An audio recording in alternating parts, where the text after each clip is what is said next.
आपकी खुशी बता रही है कि परमेश्वर का वचन सुनने के लिए आप बिल्कुल तैयार हैं। अपने मनों को तैयार किया है आप लोगों ने।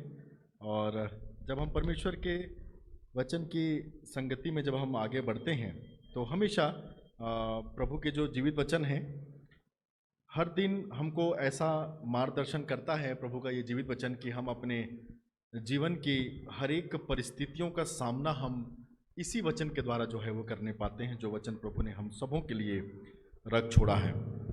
जैसे कि जो वचन हमने पढ़ा है उस वचन को यदि हम गौर से देखें तो जैसा कि सेवक साहब ने कहा कि एक ऐसा समय है कि दाऊद और गोलियात के बीच जो युद्ध हुआ था, जो जीत हुई थी परमेश्वर के लोगों की, उसके बारे में हम कुछ सीखने जा रहे हैं। अब इससे पहले कि हम उनके उस जीत के बारे में हम सीखें, हमको एक बात हमेशा ध्यान रखनी है कि जब भी किसी भी प्रकार की कोई परिस्थिति, कोई चुनौती हमारे सामने हो, कोई परीक्षा, कोई कठिन परिस्थिति हमारे सामने हो, तो उसमें यदि जीत हमको प्राप्त करनी है तो एक बात बहुत मायने रखती है, वो है आपकी तैयारी। कि आप अपनी परीक्षा में जाने से पहले, आप अपनी चुनौती को सामना करने से पहले, आप अपने कठिन परिस्थिति में खड़े होने से पहले उस परिस्थिति के पीछे की तैयारी आपकी कितनी है, ये बहुत मायने रखती है। और आपकी तैयारी ही आपको सफलता की ओर ले जाएगी, ये बात तो पक्की है। यदि किसी का कोई परीक्षा है और वो बिना तैयारी के चले जाए तो क्या वो कभी सफल हो पाएगा? तो हमको हमेशा ये बात ध्यान रखना है, हमारे सबके जीवन में कठिन परिस्थितियां, चुनौतियां, जीवन के उतार चढ़ाव बने रहते हैं, परंतु इन सब बातों में भी हमको अपनी तैयारी ऐसी रखनी है जैसे दाऊद की थी कि वो अपनी उस परिस्थिति में उस चैलेंज को जो है उसने पूरा करने पाया। और जब हम इस बात को देखते हैं कि जब ये वचन, जिस समय में हमको ये घटना जो घटी थी उस समय, उसको रिकॉर्ड करके जो है वो हमको बताती है। और इस वाले पर्टिकुलर इनके चैलेंज से, इनके बोलना चाहिए युद्ध से हम लोग अपने जीवन के उस कुछ बातों को सीख सकते हैं जो हमारी व्यक्तिगत जीवन में मदद करेगा कि जब हम भी कठिन परिस्थिति का सामना करें, हम भी अपने जीवन में जब किसी चैलेंज का, किसी चुनौती का सामना करें, तो हमारा जीवन की तैयारी कैसी हो कि हम अपने जीवन में उन चुनौतियों का सामना हम करने वाले हो सकें, और ना केवल सामना करें परंतु उन चुनौतियों से हम जीत हासिल करने वाले भी हो सकें। कुछ बातों को हम सीखेंगे और उसके बाद जो है हम लोग परमेश्वर की महिमा इस वचन से जो है वो होने पाएगी। अब देखिए यहाँ पर जो हम सबको मालूम है दाऊद और गोलियात के बारे में, तो इसके बारे में ज़्यादा बताने की ज़रूरत नहीं है, परंतु एक चीज़ ज़रूर है जो जिसमें हमारा ध्यान जाना चाहिए, वो ये है कि जो इजरायली लोग थे, जो परमेश्वर के लोग थे, जिसकी तरफ से दाऊद था, वो लोग परमेश्वर के लोग थे। और ये जो गोलियात था वो फलिस्तीन था, जो कि परमेश्वर के लोगों का विरोध करते थे और इनके बीच में युद्ध वगैरह हुआ करते थे। परंतु ये जो युद्ध है ये एक दूसरे प्रकार का पैटर्न का युद्ध था। मतलब जो लड़ाइयाँ होती, जो युद्ध हुआ करते थे ना पहले, राज्यों में दो ग्रुप में यदि युद्ध हुआ करते थे, युद्ध की परिस्थिति हुआ करती थी, तो या तो वो युद्ध सब लोग जाकर के लड़ा करते थे, मतलब झुंड में राजा भी होता था, उनके साथ सेनापति और वो जो भी लोग हुआ करते थे, और उनके साथ सारी सेनाएं जो है वो जाकर के एक साथ लड़ा करती थी। जितने लोग उनके पास हैं, जितने लोग इनके पास हैं, सब जाकर के एक साथ वो युद्ध करेंगे। जो जीत गया वो उसके लोग बच करके आ जाते थे, और जो हार गए वो लोग तो वहीं खत्म हो जाते थे। तो एक प्रकार का युद्ध ये है जिसमें दोनों राज्य, जितने भी लोग हों, सब मिल के लड़ाई करते थे। दूसरा युद्ध ये है जो दाऊद और गोलियात के बीच में देखने को मिलता है। इसमें क्या होता है, इस वाले पैटर्न में, इस वाले युद्ध में सब लोग जाके नहीं लड़ते।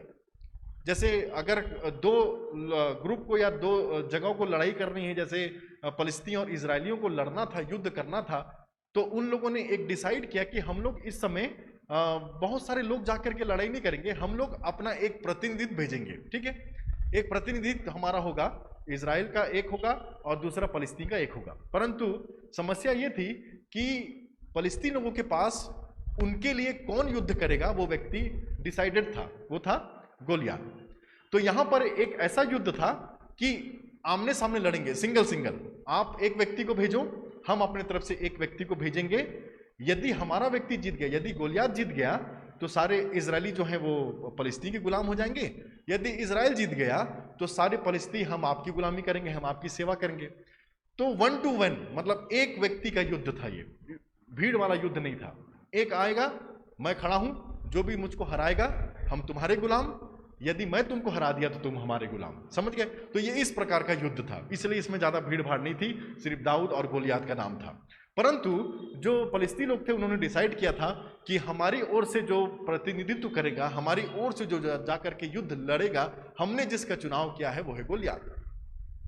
और गोलियात के बारे में लिखा हुआ है कि वो उसमें 6 cubit and a span, English में ऐसा आया है 6 क्यूबिट एंड अ स्पैन है वो, 6 हाथ। हिंदी में उसका हाथ से नापा गया है, पर यदि आप देखेंगे क्यूबिट को यदि आपको नापना होता है तो एक ये जो आपकी कोहनी होती है, यहाँ से लेकर के जो आपका मिडिल फिंगर का जो टिप होता है, यदि आप उसको नापोगे तो लगभग 1 से 1.5 फीट होता है, उसको हम बोलते हैं 1 क्यूबिट। तो 6 क्यूबिट एंड अ स्पैन मतलब आपकी अंगूठी से लेकर के ये जो छीनी उंगली है, ये छोटी उंगली, उसका एक बीता जो हम बोलते हैं उसको बोलते हैं स्पैन। तो 6 क्यूबिट एंड स्पैन को यदि आप देखोगे तो उसकी लंबाई चौड़ाई जो होती है वो लगभग 9 फीट 9 इंच का वो व्यक्ति जो है वो ऊंचा था, 9 फीट 9 इंच।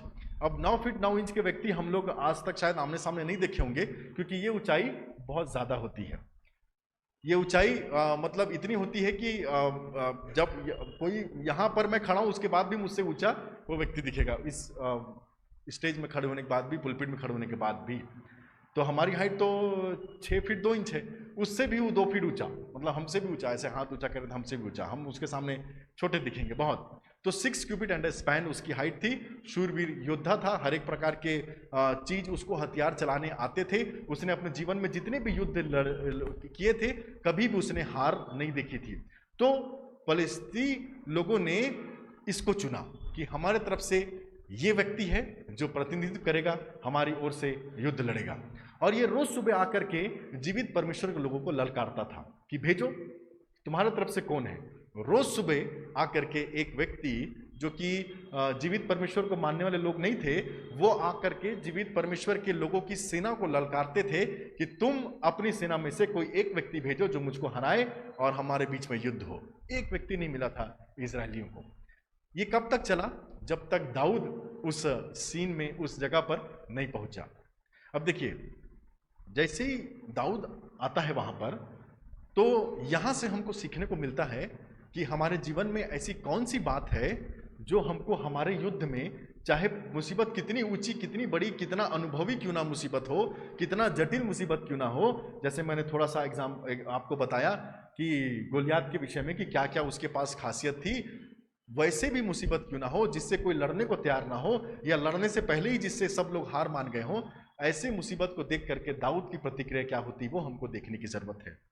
तो जो पहली बात जो हमको दाऊद के विषय में सीखने को मिलती है, देखिए यहाँ पर दाऊद जो है ना, वो इससे पहले कि वो युद्ध में जाए, वो 4 लोगों से बात करता है। कितने लोग से बात करता है? 4 लोगों से बात करता है। इससे पहले कि वो गोलियात के पास जाए, उसको 4 लोगों से बात करनी पड़ती है। और वो कौन कौन है देखिए, वो जो देखेंगे आप ना, तो एक तो 26 में है, पद 26 में है, 29 में है, 32 में है और 45 में है। पद 26 में, 29, 32, 45। उसके बाद जब हम देखते हैं, देखिए सबसे पहला यदि हम बात देखें तो 26 में वो किससे बात करता है? वो सैनिकों से बात करता है, सोल्जर्स लोगों से बात करता है, जो कि इजरायलियों के, जो बोलना चाहिए लड़ने के लिए जो उनके साथ रहते थे ना, जो उनके सोल्जर्स, उनकी सेना के जो लोग होते थे, उनसे वो बात करता है। तो यहाँ पर जो पद 26 में इस प्रकार से लिखा हुआ है, जब हम देखते हैं उसको, कि यहाँ पर जब वो देखते हैं उसका एक ऐसा प्रतिक्रिया दिखाई देता है जहाँ पर पूरी इजराइल की सेना जो है, पूरे लोग, परमेश्वर के जो लोग हैं, वो लोग जो हैं, इस प्रकार से दाऊद के जितने भी लोग हैं, वो लोग वहाँ पर जो डर रहे थे, जो बोलना चाहिए दाऊद के सामर्थ्य की बात कर रहे थे। दाऊद ने कभी गोलियात ने कभी कोई लड़ाई नहीं जीता, इसकी बात कर रहे थे। गोलियात इतना ऊंचा है, इतना सामर्थ्य, इसकी बात कर रहे थे। सारी की सारी जो है नेगेटिविटी की बात जो है वो कर रहे थे। वहां पर दाऊद आकर के ये बोलता है कि यदि कोई उस व्यक्ति को, जो गोलियात वहां पे खड़ा हुआ है, जीवित परमेश्वर के लोगों को ललकार रहा है, यदि कोई उसको हरा देगा तो इनाम क्या दोगे? देखिए, एक तरफ सब लोग परेशान हैं, निराश हैं, उनको लग रहा है कि ये परिस्थिति का सामना हम कैसे करेंगे। दूसरी तरफ एक व्यक्ति आता है और बोलता है यदि जीत के आ जाऊं तो इनाम। अरे भाई, उसके कहने का मतलब ये है उसको हराना मेरे लिए बाएं हाथ का। आप ये बताइए सर, मैं जीत के आऊंगा तो मुझको क्या दोगे। कई बार हम बोलते हैं ना बोलचाल की भाषा में, कई बार हम किसी काम को करने के लिए बड़े परेशान हो जाते हैं, यार ये काम मैं कैसे करूं, कैसे होगा प्रभु, क्या करूं। हम दुआ करते हैं, कई बार ऐसा होता है कि किसी व्यक्ति को प्रभु मिला देता है और वो व्यक्ति आपकी समस्या को बोलता है, अरे इसके पीछे परेशान हो, अरे मुझको पहले बता देते, चुटकी बजाने जितना आसान है जी मेरे लिए। तो आप ये बताओ पार्टी कब दोगे, आपका काम हो गया, मुझको क्या मिलेगा, मुझको क्या रिटर्न में दोगे, आप उसकी तैयारी करो, अपने काम की चिंता मुझ पर छोड़ दो, आपने मुझको कह दिया, आपका काम समझो। एक तरफ जहां लोग घबरा रहे हैं, परेशान हैं, निराश हैं, डर रहे हैं, थरथरा रहे हैं, वहां पर एक व्यक्ति आकर के ये बोलता है, और वो भी छोटा है, उसकी उम्र ज्यादा नहीं है, जवान व्यक्ति, अनुभव ज्यादा नहीं है उसका, परंतु फिर भी वो ये बोलता है कि यदि मैं इसको हरा के आ जाऊं तो मुझको क्या। और उसके बाद एक चीज उसके मन में था प्रियो, उसको ना इनाम का लालच नहीं था। उसको इनाम जो था हम सब जानते हैं, वो जो राजा था वो उसको बहुत सा धन देने वाला था, ऐसा इनाम भी था, ऐसा नहीं कि इनाम नहीं रखा गया था, पर इनाम में था राजा बहुत धन देता और अपनी बेटी का शादी वगैरह भी करता, ये सब इनाम में थे। परंतु दाऊद को वो चीज नहीं चाहिए थी। दाऊद को एक चीज बहुत खराब लगी कि कौन है ये खतना रहित फलिस्ती जो जीवित परमेश्वर के लोगों को ललकारता है। ये चीज मैं नहीं देख सकता कि कोई व्यक्ति जीवित परमेश्वर के लोगों को ललकारे। ये चीज मैं नहीं सहन कर सकता कि कोई व्यक्ति जीवित परमेश्वर के लोगों को आके परेशान करे, उनको निराश करे। कौन है ये खतना रहित फलिस्ती जी जो हम विश्वासियों के जीवन को हिलाने के लिए आया है और हम सब बैठ करके यहां डर रहे हैं। उसके जीवन में जो सामर्थ्य थी वो परमेश्वर की सामर्थ्य वहां झलकती है। और वहां पर जो सबसे पहला पॉइंट हम सीखते हैं, vision of victory. Vision of victory मतलब आपके मन में ये विचार हमेशा होना चाहिए कि प्रभु समस्या चाहे जो भी हो, मैं तो तेरे साथ हूं ना, और जब तेरे साथ हूं, जब मैं ये बोलता हूं, विश्वास करता हूं, मानता हूं, तो मैं डर कैसे सकता हूं, मैं घबरा कैसे सकता हूं, मैं जीत के आऊंगा। आप इनाम तैयार रखिए। कितनी बड़ी बात। सब लोग सोच रहे हैं यार ये कैसा बात कर रहा है, यहां पर कोई तैयार नहीं हो रहा है, वहां पर वो आकर के रोज हमको ललकार रहा है, रोज हमको जो है नीचा दिखा रहा है, और जीवित परमेश्वर के लोग डर डर के, छुप छुप के, घबरा घबरा करके बैठे हैं। इस व्यक्ति को सांसारिक इनाम नहीं चाहिए था, उसको सिर्फ एक बात समझ में नहीं आई कि कैसे कोई खतरा रहित परिस्थिति जो परमेश्वर को नहीं जानता वो जीवित परमेश्वर लोगों को कैसे ललकार सकता है जी, और हम लोग हाथ पे हाथ धरे बैठे हुए। ये क्या बात है? ये बात अच्छी नहीं है मसीहों के लिए कि जब हमारा जीवित परमेश्वर हमारे साथ है तो हम क्यों डर रहे हैं, क्यों घबरा रहे हैं। जब भी कठिन परिस्थिति आए, कभी भी, अब देखिए पूरे के पूरे लोग जो सेना के लोग थे, जो दाऊद के लोग थे, वो सब जो है नकारात्मक सोच रहे थे। एक ही व्यक्ति सकारात्मक सोच के साथ वहां आया था। हो सकता है आपके आसपास के लोग डर रहे हो, घबरा रहे हो, परेशान हो, वो भी मसीह लोग हैं, वो भी परमेश्वर को जानते हैं, पर कोई तो ऐसा खड़ा हो जी जो सबको आकर के उनका आत्मबल बढ़ाए और कहे कि ये कोई नहीं होता कि जीवित परमेश्वर के लोगों को ललकारे। ये हमारे परमेश्वर को नीचा दिखाने वाला कौन होता है? मैं जाके इससे लड़ूंगा, इनाम तैयार रखना, मैं वापस आऊंगा। कितना अच्छा उसका बोलना चाहिए, परमेश्वर के ऊपर भरोसा। खुद के ऊपर भरोसा जो लोग कर रहे थे वो डर के बैठे थे, जो परमेश्वर पर भरोसा कर रहा था, छोटा था, जवान था, ज्यादा उम्र नहीं थी, अनुभव नहीं था, फिर भी एक ऐसे व्यक्ति के साथ लड़ने के लिए तैयार था जो जिसकी हाइट उससे शायद डबल होगी, तिबल होगी, जो कभी कोई युद्ध नहीं हारा, जो हर एक प्रकार के अस्त्र शस्त्र को चलाने में माहिर था, उससे लड़ने के लिए परमेश्वर के भरोसे पर खड़ा था। उसका जीवन में यह था। देखिए कठिन परिस्थितियां जीवन में आएगी, क्यों नहीं आएगी कठिन परिस्थितियां। आज हमको भी कई मुसीबत, कई परेशानियां आती है, पर हमारा मजाक बनाती है। ये देखो, ये हैं जीवित परमेश्वर के लोग। थोड़ी सी मुसीबत आई नहीं, परेशानी आई नहीं, डर के बैठ गए। ये कैसा लोग हैं जी? दाऊद जैसे कई मुसीबत हमारे सामने आती है, हम लोग घबरा करके बैठ जाते हैं, जीवित परमेश्वर के नाम को ऊंचा उठाने के बजाय उसको नीचा करते रहते हैं। कैसे चलेगा? मसीह लोग यदि ऐसे बैठे रहेंगे तो कैसे चलेगा? जीवित परमेश्वर का वो मजाक बना रहा है, वो उसको चिढ़ा रहा है। आपको मालूम जब उस समय भी जब सैमसन जिसको परमेश्वर ने अपना अभिषेक जन बनाया था, नाजिर बनाया था, तो फलिस्ती लोग जो हैं वो उसको कब्जा कर लेते हैं। और जब उनकी खुशी में वो सब लोगों को नाच गाने के लिए बुलाते हैं, वहाँ लिखा है वचन में ऐसा, फलिस्तीन लोग खुश हो जाते हैं, अरे देखो ये जीवित परमेश्वर का लोग था हमारा, हमने इसको बंदी कर लिया। वो नाच गाना करते रहते हैं। लिखा है जब उनका मन भर गया तो उन्होंने सैमसन को बुलाया कि वो उनके लिए तमाशा करे। ऐसा स्पष्ट लिखा है कि जब उनका मन भर गया इस नाच गाना वालों से, टीम से जो आई थी, उन्होंने बोला कि भैया उसको बुलाओ, वो जो जीवित परमेश्वर का नाजिर है वो हमारे लिए तमाशा करेगा। कहीं हमारा जीवन तमाशा बन के मत रह जाए। हम अपने परमेश्वर के नाम को ऊंचा करने आए हैं, कहीं हम उसका तमाशा ना बना दें। प्रियो, यहाँ पर एक व्यक्ति आकर के ललकार रहे जीवित परमेश्वर के लोगों को, हम कहाँ हैं, हम कहाँ छुप के बैठे हैं, हम किस चीज़ में व्यस्त हैं, कब जाएंगे और उसके साथ कहेंगे कि मैं जीतूंगा, मेरे लिए प्रभु इनाम तैयार रखना।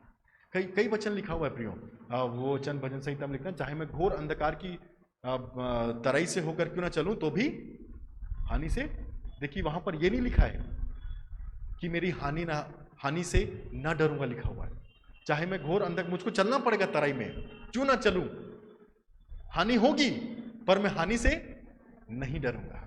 ऐसा नहीं लिखा है कि आपको प्रभु कभी कोई हानि नहीं होने देगा।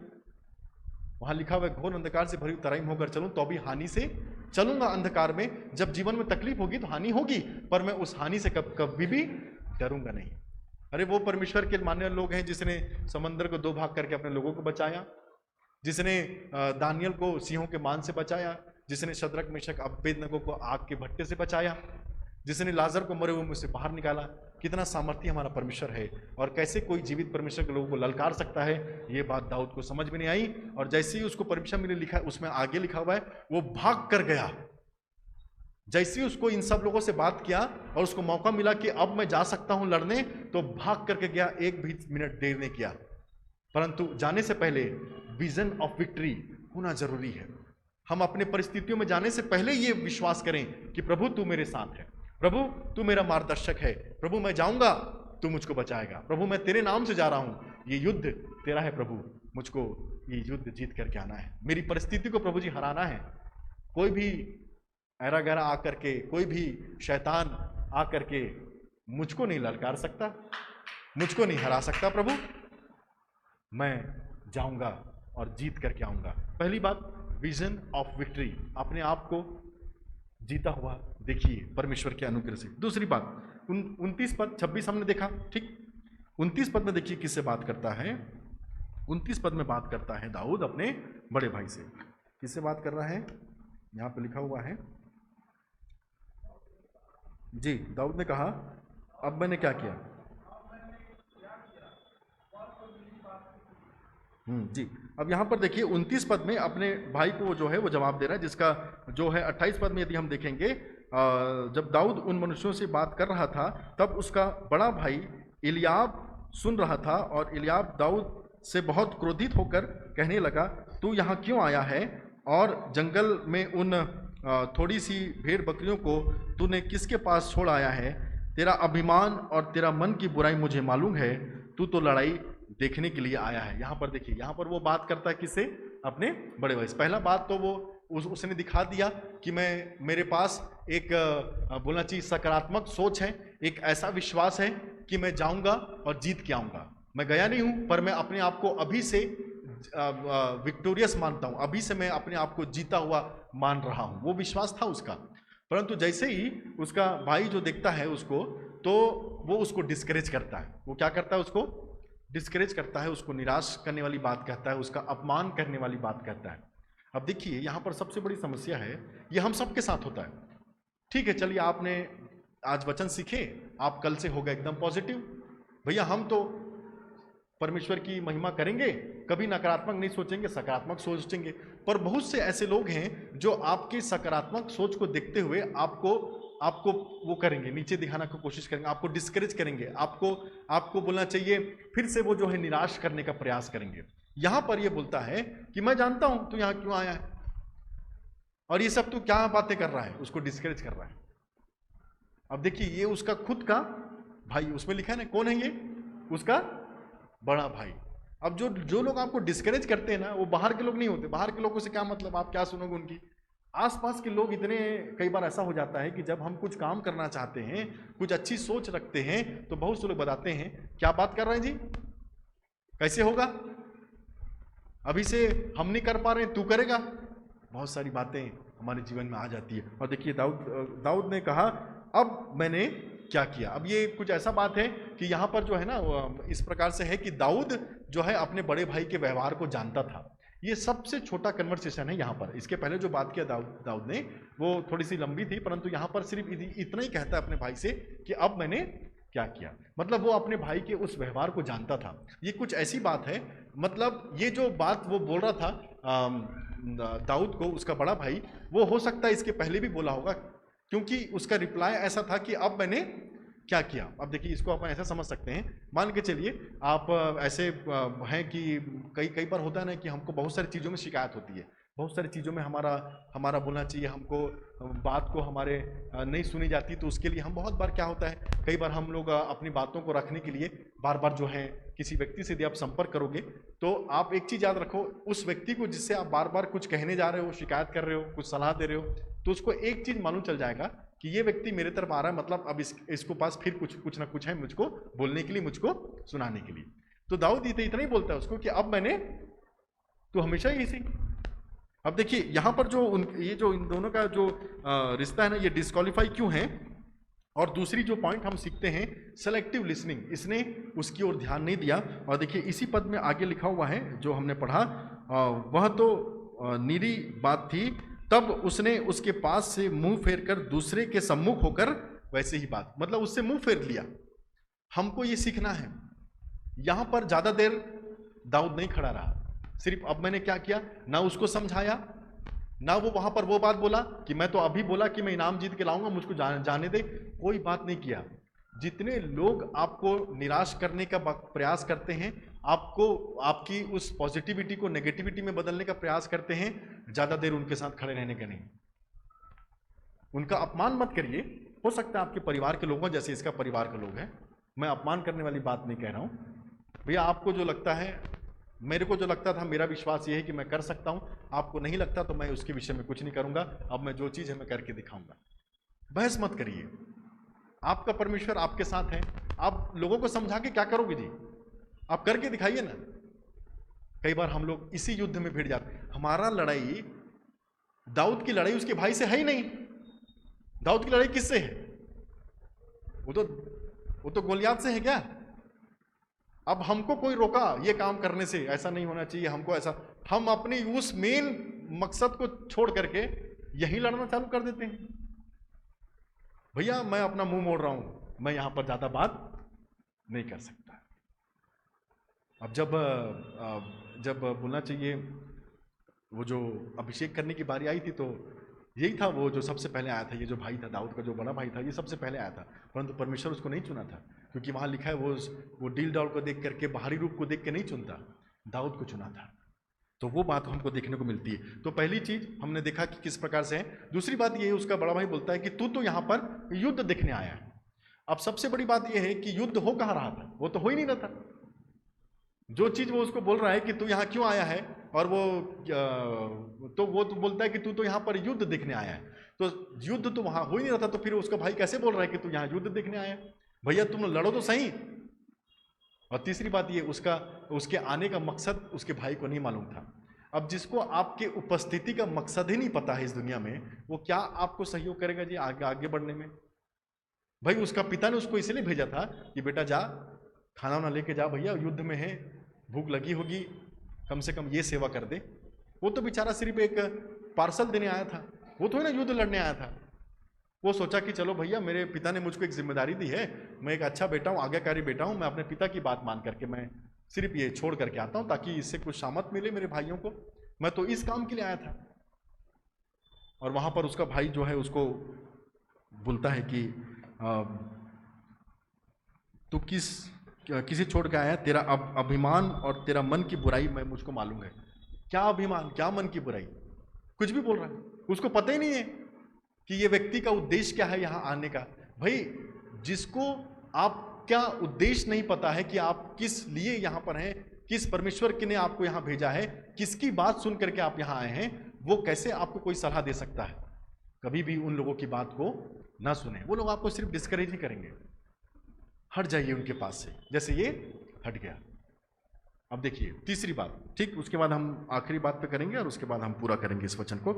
तीसरा जो बात वो करता है, वो जो वचन है हमको वो मिलता है 32 पद में। तीसरी बात, अब यहाँ पर जो है वो शाऊल से जो है तब दाऊद ने साउल से कहा, इस प्रकार से लिखा हुआ है, ठीक है। यहाँ पे लिखा हुआ है, किसी मनुष्य का मन उसके कारण कच्चा ना हो, तेरा दास जाकर उस फलिस्ती से लड़ेगा। यहाँ पर बोल रहा है कोई दिक्कत नहीं है, यहाँ पर शाऊल से बात करके कहता है कि तेरा दास जाएगा और उस फलिस्ती से लड़ेगा। यहाँ पर भी वो तीसरी बार बात करता दिखाई देता है। अपने युद्ध में गया नहीं है, जाने से पहले इन सब लोगों से निपटना पड़ रहा है। पहले तो उनसे बात किया, फिर अपने भाई से ज़्यादा बात नहीं किया, बस उसको समझा दिया कि भाई मैं आपसे बात नहीं कर सकता इस समय में।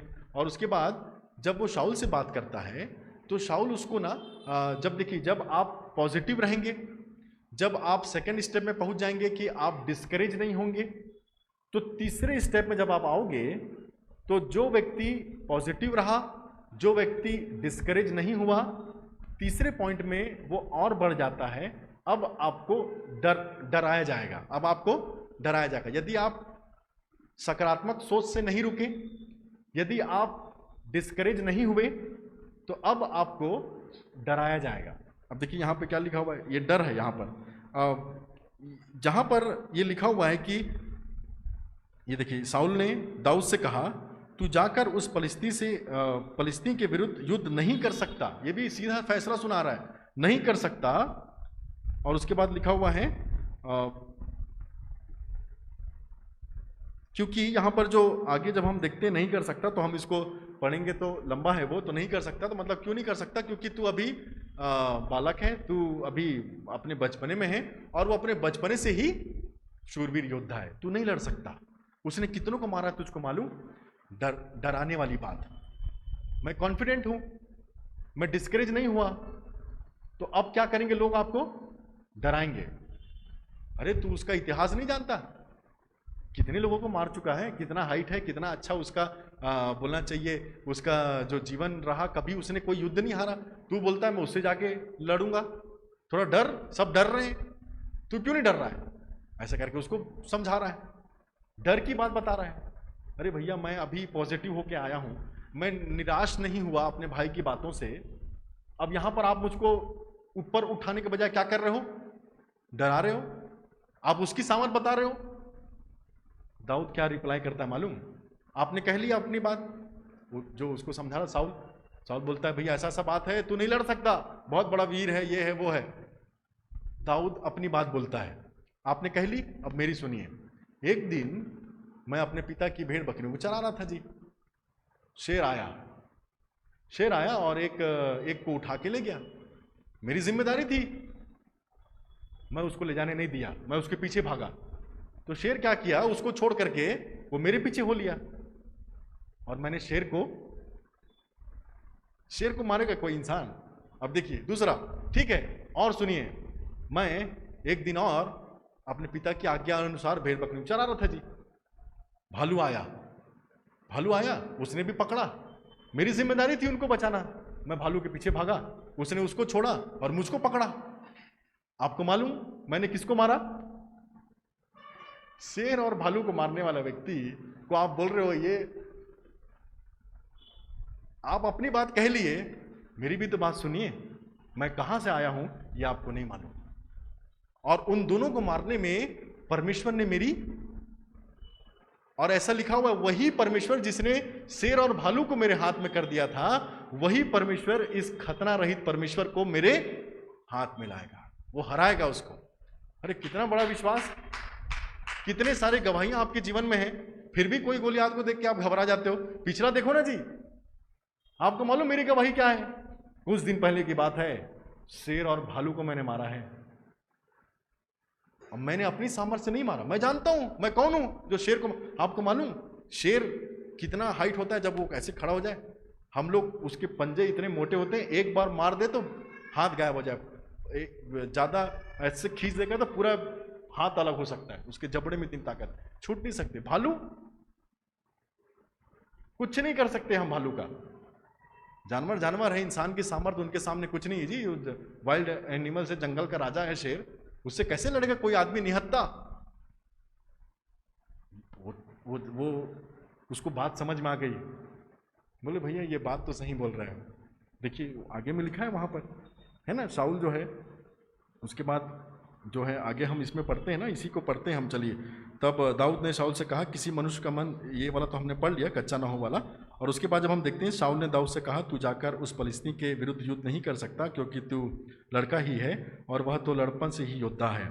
दाऊद ने शाऊल से कहा, तेरा दास अपने पिता की भेड़ बकरियां चराता था, और जब कोई सिंह या भालू झुंड में से मेमना उठा ले जाता, तब मैं उसका पीछा करके उसे मारता और मेमने को उसके मुंह से छुड़ा लेता, और जब वह मुझ पर हमला करता तब मैं उसके केश को पकड़कर उसे मार डालता। तेरे दास ने सिंह और भालू दोनों को मारा है, और वह खतनारहित फलिस्ती उसके समान हो जाएगा, क्योंकि उसे जीवित परमेश्वर के लोगों को ललकारा है। फिर दाऊद ने कहा, यहोवा जिसने मुझे सिंह और भालू दोनों के पंजे से बचाया है, वह मुझे उस फलिस्ती के हाथ से भी बचाएगा। शाऊल ने दाऊद से कहा, जा, इन्वर्टेड कॉमा में है। अब उसकी बोलती बंद हो गई। अब कौन समझाए भैया, जो शेर और भालू को मार सकता है। शाऊल ने दाऊद से एक ही चीज कहा, जा, तेरा परमेश्वर। अब वो गया। इतने देर के बाद हम गोलियात से लड़ने ऐसे चले जाएंगे क्या? वो गाना तो गाते हैं, दाऊद ने गोलियात को घुमा घुमा के। इतना आसान नहीं था। अपने लोगों से पहले बात कर लो भैया, वहां तक पहुंचने से पहले, गोलियात तक पहुंचने से पहले हम लोग तो यहीं लड़ते रहते हैं, यहीं युद्ध हार जाते हैं। अपने लोगों से युद्ध हार जाते हैं, अपने सगे संबंधियों से हार जाते हैं। अपने लोग जो हमको डराते हैं, उनके हमारे पास उनके लिए कोई जवाब नहीं होता। हमारे लिए गोलियात तो आखिरी है। वो तो उससे लड़ने के लिए पहले तैयार था, पर इनसे कब निपटे, इससे कैसे निपटे, इनके सवाल का जवाब दे दे के उसको इतना समय लग गया। परंतु एक समय उसके जीवन में आया कि वो बोला कि भाई मेरी गवाही ये है, मुझे परमेश्वर ने बचाया है भाई शेर और भालू के हाथ से। आप मुझको डरा रहे हो, मैं उसका सामना करने जाऊंगा। और उसके बाद वो जाता है और जा करके दौड़ करके जाता, लिखा है, देरी नहीं करता, दौड़ करके जाता है और उसको मार करके आता है। अब आपको मालूम एक चीज और यहाँ पर है, जब आप देखेंगे तो उसके बाद जो है उसको कपड़ा वपड़ा पहनाने की कोशिश किया जाता है। तो बोलता है भैया ये चीज़ मुझको मत पहनाइए, ये चीज़ जो है मेरे लिए मैं इसको परखा नहीं हूँ, मैं नहीं जानता इन सब चीज़ों को। तो बोले कैसे लड़ेगा? अभी तक उनको नहीं मालूम, अभी तक उनको ये लग रहा है कि ये व्यक्ति अभी भी जो है वो अपनी सामर्थ्य से नहीं, परंतु ये सब जो हथियार पड़े वो तो बोलता मैं समझता नहीं भाई इन चीज़ को, मैं मेरे को काहे दे रहे हो, मैं क्या बोला अभी। जीवित परमेश्वर जिसने मुझको शेर और भालू से बचाया वही मुझको जिताएगा, तो फिर ये सब क्यों? तो जाएगा कैसे भाई? पत्थर और गोफन। और आपको मालूम उसने लिए जरूर 5 थे, परंतु एक ही पत्थर काफी था गोलियात को मारने के लिए। और आपको मालूम ऐसा क्यों हुआ? क्योंकि वो स्लिंग शॉट, जो स्लिंग शॉट मतलब जो गोफन है, उसको चलाने का निरंतर प्रैक्टिस उसकी तैयारी थी। ऐसा नहीं है कि पहली बार गोफन चलाया वो। आपका हथियार आपको चुनना है भाई। आपके सामने बड़ी मुसीबत है। आप यदि अकेले में प्रैक्टिस नहीं करेंगे, अकेले में परमेश्वर के साथ समय नहीं बिताएंगे, अकेले में परमेश्वर आपको सामर्थ्य नहीं दिखाएगा अपनी, तो कैसे आप कॉन्फिडेंट होंगे गोलियात के सामने? कहीं हम लोग इसलिए कमजोर तो नहीं क्योंकि हमने कभी अपने शेर को नहीं मारा, कभी अपने भालू को नहीं हराया, तो गोलियात में क्या हराएंगे जी? ये व्यक्ति इतना जीवन में इसके बोलना चाहिए परमेश्वर की सामर्थ्य थी कि वो जानता था कि ये लोग मेरा कुछ नहीं बिगाड़ सके, ये क्या करेगा। और एक चीज और है, मैंने अपने गोफन को इतनी बार चलाया है अकेले में, जब गोलियात मेरे सामने नहीं था, कि जब गोलियात मेरे सामने होगा तो केवल एक पत्थर काफी होगा उसको मारने के लिए। अपना प्रैक्टिस करते रहिए अपने उस आत्मिक हथियार से जो प्रभु ने आपको दिया है। यहां तो सांसारिक बात है, पर यदि आपका आत्मिक युद्ध है तो हथियार ही ढूंढ रहे हैं, कहां गया कहां गया, बाइबल ही नहीं दिखता लोगों को, कहां चले गया। अपना हथियार तो पकड़ के आई। कई बार बोलते ना, कौन कौन बाइबल लाया है, ऐसे बोलते हैं, कई बार चर्च में पूछते हैं, मीटिंग में पूछते हैं, भैया अपना हथियार तो लेके चलो जी, कब कहां कौन शैतान मुसीबत में पड़ जाए ढूंढ रहे हैं। और चलो दे भी दिया, अरे बाइबल नहीं लाए, एक काम करो हमारा बाइबल पढ़ो, अरे पढ़ो पढ़ो, गड़बड़, चलाने नहीं आता, कैसे इस्तेमाल करेंगे। यहां पर उस व्यक्ति को अनुभव था स्लिंग शॉट चलाने का, गोफन चलाने का, इसलिए एक पत्थर से उसने मार दिया। एक साइंटिफिक कैलकुलेशन हुआ था इसका, इसके बाद हम खत्म करेंगे। कुछ साइंस को लेकर के, मतलब कुछ साइंटिस्ट लोगों ने, कुछ प्रैक्टिकल करने वाले लोगों ने इसको मिल करके ऐसा कुछ सोचा, क्योंकि ये जब हुआ ना, ये घटना जब हुई, जब दाऊद ने गोलियात को मार दिया, तो अविश्वसनीय बात थी सबके लिए, और बहुत सालों तक मतलब ये बात चर्चित रही। और काफ़ी समय के बाद हमारे लोगों ने, जो साइंस की समझ रखते हैं, उन लोगों ने इसको प्रैक्टिकल करने की कोशिश की कि हुआ तो हुआ कैसे। तो उन लोगों ने क्या किया, पूरा एक सेटअप बनाया, जैसे वो डेमो जैसे था सेम वैसी प्लेस, मैदान घाटी वाला जगह, और उन लोगों ने ऐसा किया कि पूरे सिनेरियो को रिक्रिएट किया, सिर्फ ये जानने के लिए कि दाऊद ने एक पत्थर से उस शूरवीर शोरमा को कैसे मार दिया जिसको आज तक कोई हरा नहीं पाया था, ये कैसे हो सकता है। उसको प्रैक्टिकल करने के लिए उन लोगों ने सेम सेटअप किया, वही घाटी में उन्होंने वैसी टाइप से जमीन को लिया, और दाऊद के जैसा कोई जवान व्यक्ति को लिया, लगभग उसी की उम्र के आसपास का, और गोलियात जैसा कोई व्यक्ति जैसे बना करके, स्ट्रक्चर बना करके वहां पर खड़ा किया। यहाँ पर अब आगे क्या करते हैं वो लोग उस प्रैक्टिकल में, वो लोग क्या करते हैं, गोफन लेते हैं और गोफन को चलाते हैं, और उससे कुछ साइज के पत्थर को, मतलब लगभग बेसबॉल के साइज से थोड़े छोटे पत्थरों को वो लोग लेते हैं, लगभग बेसबॉल का साइज होता है, बॉल का साइज होता है, उसी के आसपास के साइज के पत्थर को लेते हैं और स्लिंग शॉट से मारते हैं, गोल गोल घुमा घुमा। जितना ज्यादा जोर से कोई व्यक्ति उस उम्र में, जो कि लगभग जवानी की उम्र में, यदि जितने जोर से वो कोई गोफन चला सकता है, उतने जोर से वो लोग उस गोफन को चलाते हैं कि देखें तो सही कि कितना ताकत थी इस पत्थर में। तो जैसे ही वो लोग उस गोफन को चलाते हैं, तो जो सबसे पहले जो पत्थर जो शूट होता है गोफन से, वो होता है कम से कम 90 मील प्रति घंटे की रफ्तार से। अगर आप किलोमीटर में देखेंगे तो लगभग 144 किलोमीटर प्रति घंटे की रफ्तार से वो छूटता है उस गोफन से, मतलब ये काफी रफ्तार होती है पत्थर का इतनी स्पीड से आपके पास आना। परंतु दिक्कत ये थी कि ये लोग बहुत आसपास नहीं थे, बहुत आमने सामने नहीं थे, दौड़ के जरूर गया, परंतु इतने भी पास नहीं थे कि वो पत्थर जिस स्पीड में छूटा है उसी स्पीड में गोलियात तक पहुंच जाए।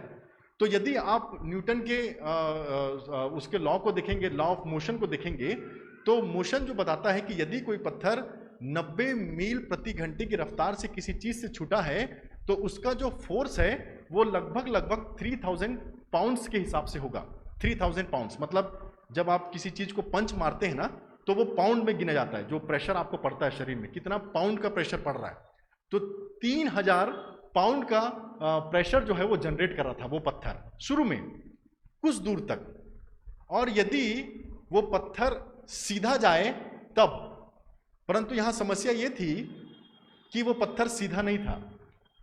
दाऊद छोटा था, गोलियात कैसा था, ऊंचा था, मतलब 45 एंगल के डिग्री में उसको मारा था। मतलब पत्थर को एक तो मोशन से भी सामना करना पड़ा था, अब दूसरा लॉ एक्टिवेट हो गया, लॉ ऑफ ग्रेविटी, मतलब पत्थर ऊपर जा रही है, ग्रेविटी उसको नीचे खींच रहा है, ऊपर था वो, तो उसको ऐसे मारना था।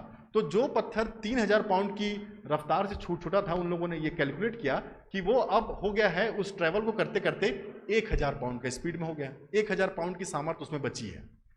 अब उस 1000 जो पावर बची है उस पत्थर की, जो 3000 से छूटा था, 90 माइल छूटा था, 3000 हुआ, 1000 हुआ, तो आपको ये याद रखना पड़ेगा कि गोलियात के सामने एक ढाल लेकर के एक व्यक्ति खड़ा होता था, ठीक, वो लिखा है वचन में, ढाल लेकर। गोलियात तो लड़ता ही लड़ता था, परंतु एक ढाल लेकर के एक व्यक्ति, उसको बचाने के लिए एक व्यक्ति वहां पर रहता था, सिपाही। चलो वो पत्थर को देख लिया, और पत्थर को देखते हुए यदि वो अपने ढाल को ऊपर करता है, तो ढाल से यदि पत्थर टकराएगी तो उसका दिशा चेंज हो जाएगा, और दिशा चेंज हो जाएगा और उसकी स्पीड भी बहुत कम हो जाएगी। वो 1000 से जो है वो सीधा सीधा 500 में पहुंच जाएगी, 500 पाउंड की पावर, उससे भी कम हो सकती है, ढाल के ऊपर डिपेंड करता है कि कहां पे पड़ा है। तो वो पत्थर की दिशा चेंज होगी तो गोलियात को तो लगेगा ही नहीं लगेगा। और यदि चलो मान के चलिए कि वो ढाल वाला उस पत्थर को नहीं देख सका और वो पत्थर को नहीं हटा सका और वो गोलियात के सर पे जाके लगा, तब भी गोलियत ने अपने सिर में ब्राउन्स का हेलमेट पहना था। वो खाली सिर नहीं था, वो व्यक्ति क्या पहना था उसने? ब्राउन्स का हेलमेट, मतलब वो एक धातु होता है जो बहुत मजबूत होता है, हमारे हेलमेट से भी मजबूत वो होता है।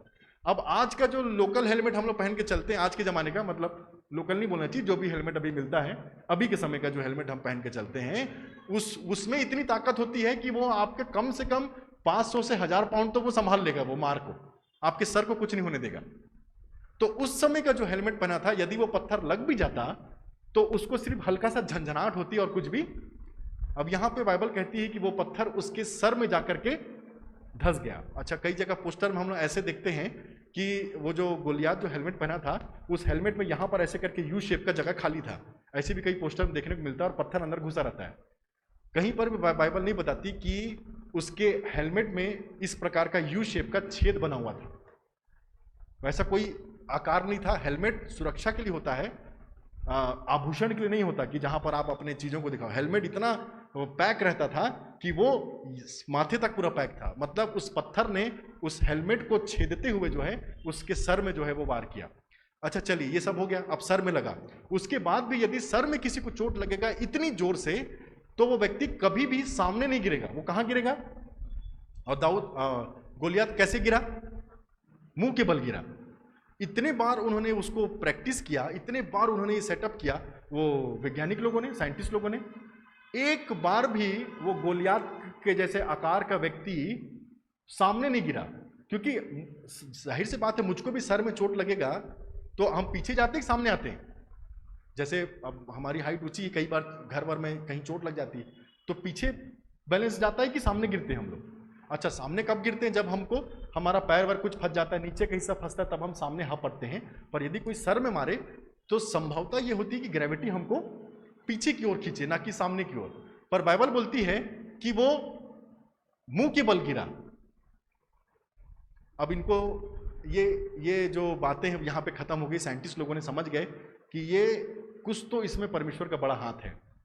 अब देखिए, पूरे प्रैक्टिकल में दाऊद जो था, जो पत्थर मारा था और जो आकार जो उन्होंने गोलियात का बनाया था, वो पीछे गिरा, परंतु यहाँ पे लिखा हुआ है कि वो सामने गिरा। और ऐसा तब तक संभव नहीं है किसी इतने बड़े व्यक्ति का सामने मुंह के बल गिरना, सर पे लगने के बावजूद भी, जब तक कोई उसको पीछे से ना मारे। आप समझ रहे हो? इतना आकार का व्यक्ति, पत्थर लगा है और वो पीछे ना गिर के यदि वो सामने गिरता है, तो उसका एक ही तरीका हो सकता है कि जब तक कोई उसको पीछे से, तो दाऊद ने तो सामने से मारा, पीछे से कौन मारा? पीछे से कौन मारा जी? बस इतना ही समझना है। अब वो कैलकुलेशन क्या है क्या नहीं, इस बात पे नहीं, परंतु सिर्फ इसलिए कि आपका उत्साहवर्धन बढ़े, उन लोगों ने ये कैलकुलेशन किया कि इतना बड़ा व्यक्ति, सर पे चोट लगा, पत्थर अंदर घुस गया, इतना सारा हमने किया, ऐसा हो नहीं सकता। पर फिर भी प्रभु ने वो पत्थर को भी सामर्थ्य दी, और पत्थर नहीं, पीछे से। अब एक व्यक्ति परमेश्वर को चाहिए था कि तुम आओ तो सही। वो संग्राम किसका है? आप तो सिर्फ वहां पे अपने भूमिका निभाने गए हैं, युद्ध तो किसका है? यहोवा। कब विश्वास करेंगे? वो मुंह के बल गिरा, पीछे से मारने वाला कौन था? अरे जीवित परमेश्वर के लोगों को ललकारता है। मैं कई दिन से देख रहा था कि कोई एक व्यक्ति तो अपने कदम बढ़ाए, मैं तो यहां बैठा हूं इसको मारने के लिए। हवा में कैसे मारेगा प्रभु? आपकी आवश्यकता है उसको। तब जाकर के दाऊद जो है उसी की तलवार लेता है, क्योंकि उसके तलवार नहीं था, उसको मार देता है। आपकी परिस्थिति कितनी भी कठिन क्यों ना हो, आप उसका सामने से सामना कर रहे हैं, परंतु याद रखिए उस परिस्थिति के पीछे उसको मारने के लिए कौन खड़ा है? आपका परमेश्वर खड़ा है। आपकी हर परिस्थिति को, हर कठिन समस्या को, डरिए मत, घबराइए मत, निराश मत होइए, परेशान मत होइए, परंतु अपनी परिस्थिति का सामना करने के कदम बढ़ाइए। बाकी सब यह हुआ परमेश्वर आपका संभाल लेगा। वो पीछे से मारने के लिए खड़ा हुआ है। हम सबके जीवन में ये आशीष होनी चाहिए प्रियो। हम सबका जीवन इतना सामर्थ्य तो बने, कोशिश तो करें। जीवित परमेश्वर के लोगों को डर के रहना, निराश होकर रहना, परेशान होकर रहना, ये तो अच्छा बात नहीं। कौन है ये खतना रहित परिस्थिति जो जीवित परमेश्वर के लोगों को ललकारता है, मैं अभी इसको मार के आऊंगा। हम सब दाऊद के जैसे बने। हम सब के जीवन में प्रभु ने बड़े बड़े काम किए, बड़े बड़े शेर भालू को आपने मारा है, परिस्थिति को, जानवर को नहीं। ऐसी परिस्थितियों से आप लड़ के बाहर आए हैं, आप किससे डर रहे हो? संग्राम तो यहोवा का है। आप तो सिर्फ सामने से जा रहे हो, पीछे से मारने वाला कौन है? प्रभु है। आइए हम प्रार्थना करें। परमेश्वर पिता, हम आपका हृदय धन्यवाद देते हैं प्रभु कि आज जो वचन हमने सीखा, समझा, सुना, ग्रहण किया प्रभु, उसको पूरा करने में मदद और सहायता करना, ताकि आज का वचन हम सबों के जीवन में प्रभु जी एक ऐसा आत्मिक उन्नति को लेने वाला हो सके, ताकि प्रभु जी हमारा जीवन प्रभु जी आप में हमेशा प्रभु जी बलवंत रहने वाला हो सके, और हमारी हर एक परिस्थितियों में जैसे दाऊद प्रभु जी खड़ा रहा, आप पर विश्वास किया, किसी की बातों से निराश नहीं हुआ, किसी की बातों से डरा नहीं, अपने कदम को पीछे नहीं हटाया, परंतु अपनी जीवित गवाही जो आपने उसके जीवन में रखी थी उसके साथ वो आगे बढ़ा, और प्रभु जी आपने उसको विजय दिलाया। हमारे लोग, जितने लोगों ने आज वचन सुना है प्रभु जी, जो यहाँ उपस्थित हैं, हम सबके जीवन में छोटी बड़ी लड़ाइयाँ, चुनौतियाँ चलती रहती हैं प्रभु। इन सब की चुनौतियों को आप जानते हैं प्रभु, आप उनकी चुनौती के पीछे खड़े हैं, ऐसा विश्वास आप इनके मन में देना, ताकि प्रभु जी अपनी चुनौती का सामना करने के लिए ये सामने से आए और आप पीछे से प्रभु जी उनको प्रभु जी विजय दिलाएं, ताकि प्रभु जी हमारा जीवन गवाहियों से भरा हुआ हो सके, आश्चर्य कर्मों से भरा हुआ हो सके, और हमारे जीवन के द्वारा बहुत से लोग आपको जानने वाले हो सके। धन्यवाद के साथ इस प्रार्थना को उपस्थित प्रत्येक लोगों को आपके सामर्थ्य हाथों में सौंपते और विनती प्रभु यीशु नाम से मांगते सुने ग्रहण करें, आमीन।